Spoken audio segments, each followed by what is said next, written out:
ቁም ነገረኛ ሆኜ ለቅሶ ቤት ሄድኩ፣ ለቅሶ ለመድረስ ማለት ነው። እና ለቅሶ ልደርሳት የሄድኳት ሰው አየችኝና ሊትራሊ ነው የምነግራችሁ፣ ወሬው ስለኔ ሆነ ማለት ነው። እዚህ እኮ ይደርሳል ብለን ያላሰብነው ሰው ነው አለች፣ አፍ አውጥታ። ክብር ለእግዚአብሔር ይሁን። ሶሪ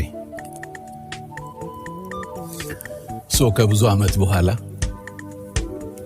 አንድ ቀን ቁጭ ብዬ መዝሙር ወደ ውስጥ መጣ። ዜማው ወደ ውስጥ ሲመጣ ትዝ ያለኝ ነገር ሴትዮዋ የተናገረችው ምህረቱ እያስደነቀኝ ለጌታዬ መዝሙር ባመጣ ሊያነቃቃኝ የአምላኬ መንፈስ ሊዳስሰኝ በኔ ላይ መጣ። እዚያ አይደርስ ዋጋም የለውም።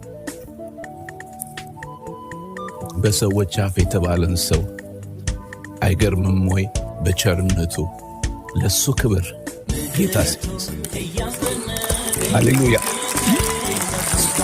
አዎ ለሌሎች ይታይ ዘንድ ትዕግስቱ፣ የትዕግስቱ ስፋት፣ የእግዚአብሔር የምህረቱ ስፋት ለሌሎች ይታይ ዘንድ ምሕረት አገኘ።